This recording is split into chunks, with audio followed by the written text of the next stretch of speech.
Strong হয়ে যায়, রক্ত চলাচল আর কি বন্ধ হয় আর কি। যেমন ব্যথা, প্রচন্ড ব্যথা, পরবর্তী আমি চাপাই রাখি, আমার যারা বলো ঠিক হয়ে যাবো ঠান্ডা ব্যান্ডেলে এসেই। পরে আমি 3 দিন এই অবস্থা কষ্ট করি, কষ্ট করার পর আমি গেলাম পপুলারে। পপুলার থেকে পরবর্তী ওই ডাক্তার নাম জানা নাই, উনা পাঠালো আপনার কাছে, যে ডাক্তার মাজুদুল স্যারের কাছে যাও, ওই ট্রিটমেন্ট নাও। পরে আপনার কাছে আসলাম, পরে আপনার কাছে আসার পরে অপারেশন, ইনশাল্লাহ আশা করি অপারেশন হইলো সাকসেস। এখন যে ব্যাপারটা ও নিয়ে আসছে, আর বিদেশ থেকে মনে হয় একটা ওষুধ খাইছিলেন। হ্যাঁ, আমি বিদেশ থেকে আসছিলাম 20 তারিখে আসছি। 20 তারিখে রাতে আমি একটা ট্যাবলেট খাই, সেক্সুয়াল ট্যাবলেট, একটা ট্যাবলেট খাই। খাওয়ার পরে 20 দিন পরে আমার এটা রিয়াক্ট করে। ওই ওষুধ খাওয়ার পর থেকে, হ্যাঁ 20 দিন পরে আমি এমনি পরিপূর্ণ সুস্থ। 20 দিন পরে আমার ওই ওষুধ খাওয়ার পরে, ওই হেঁচকি থামানোর জন্য যে ওষুধটা দিছিল, এই ওষুধটা খাওয়ার পর থেকে আমার এই অবস্থা। পরবর্তী আমি আপনার কাছে যাই। ও কিন্তু আমাদের কাছে 3 দিন পরে গেছে। ইউজুয়ালি আমাদের এই রোগীগুলার এটা ট্রিটমেন্ট ম্যানেজমেন্ট হচ্ছে, যদি 24 ঘন্টার মধ্যে, এটা মানে 4 ঘন্টা পর থেকে আমরা ম্যানেজমেন্ট শুরু করি, যে না এটা যেহেতু 4 ঘন্টা হয়ে গেছে, লিঙ্গ শক্ত হয়ে আছে, এটা রাখা যাবে না, এটাকে বিভিন্ন প্রসিডিউর আছে, বিভিন্ন কিছু দিয়ে আমরা চিকিৎসা করি, স্টেপ বাই স্টেপ চিকিৎসা করে এটা আমরা নামানোর চেষ্টা করি। কিন্তু যদি 24 ঘন্টার বেশি হয়ে যায়, তখন কিন্তু লিঙ্গ যেহেতু শক্ত হয়ে 24 ঘন্টা বেশি ব্লাড ক্লটটা ভেতরে জমা থাকে এবং ইস্কেমিয়া হয়ে নেক্রোসিস হওয়ার একটা চান্স থাকে, তখন আমরা এমআরআই করে বা বিভিন্ন পরীক্ষা নিরীক্ষা করে দেখতে চাই যে আগে লিঙ্গের মধ্যে কোনো ধরনের এই ধরনের যে তার ইস্কেমিয়া বা টিস্যু নেক্রোসিস এই ধরনের কোনো সমস্যা আছে কিনা, তারপরে ফার্দার আমরা ম্যানেজ করতে চাই। কিন্তু এই সব রোগীদের একটা সবচেয়ে বড় কথা হচ্ছে যে যদি সে লম্বা সময় এরকম লিঙ্গ শক্ত হয়ে থাকে, 2 ধরনের প্রায়োরিটিজম হয়, একটা হচ্ছে লো ফ্লো প্রায়োরিটিজম, একটা হাই ফ্লো প্রায়োরিটিজম। লো ফ্লো প্রায়োরিটিজম গুলো সাধারণত পেইনফুল হয়, ওনার তো যে পেইনফুল ছিল অর্থাৎ লো ফ্লো প্রায়োরিটিজম ছিল। আরেকটা আছে হাই ফ্লো প্রায়োরিটিজম, যেগুলো ফিস্টুলা জনিত কারণে হয়, ট্রমা থেকে হয়, ওইগুলো আবার ভালো, ওইগুলো লম্বা সময় থাকলেও তেমন কিছু সমস্যা হয় না, ফিস্টুলা গুলো বন্ধ করে দিলে সে স্বাভাবিক হয়।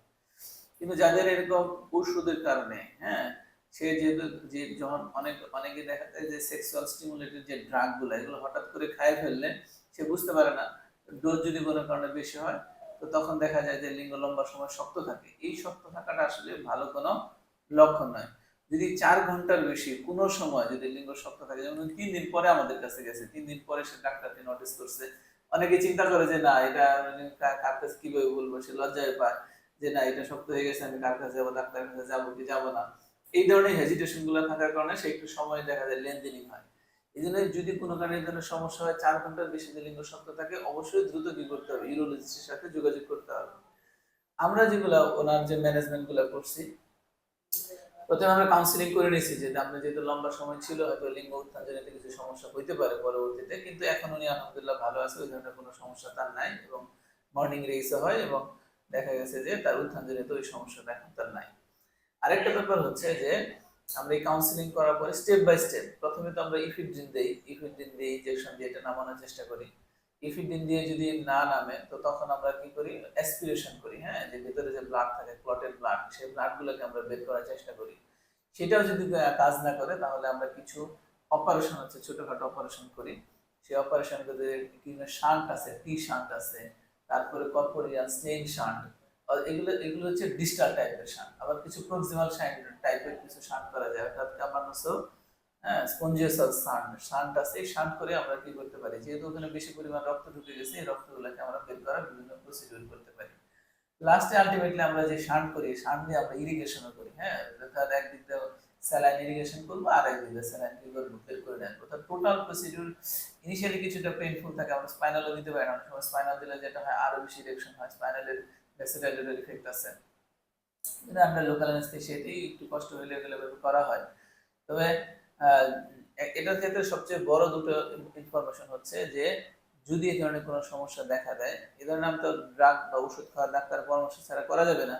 দ্বিতীয় ব্যাপার হচ্ছে যে যদি হয়েই যায়, 4 ঘন্টার পরে অবশ্যই কি করতে হবে, ডাক্তারের কাছে সাথে সাথেই যোগাযোগ করতে হবে।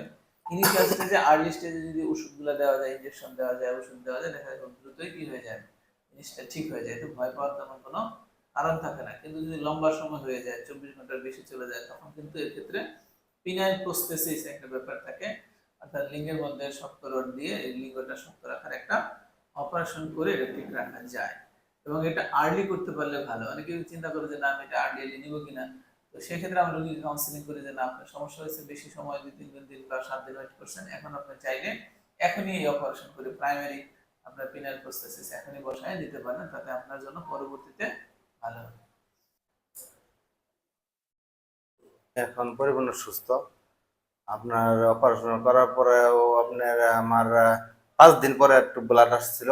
পরে আপনার সঙ্গে হোয়াটসঅ্যাপে যোগাযোগ করা হলো। আপনি ওখান থেকে একটা ট্যাবলেট কথা বলছিলেন যে এটা খান।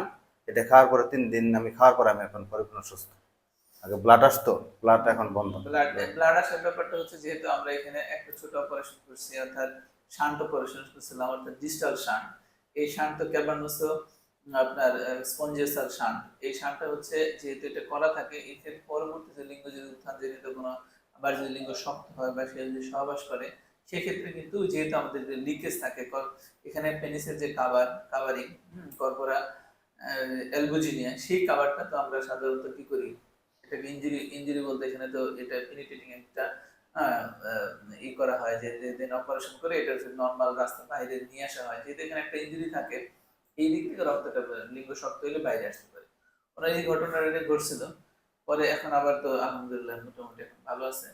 আশা করি ওনার যে ইরেকটাইল ডিসফাংশনের ব্যাপারটা এগুলো থাকবে না, ধীরে ধীরে ইনশাল্লাহ আশা করি ঠিক হয়ে যাবে।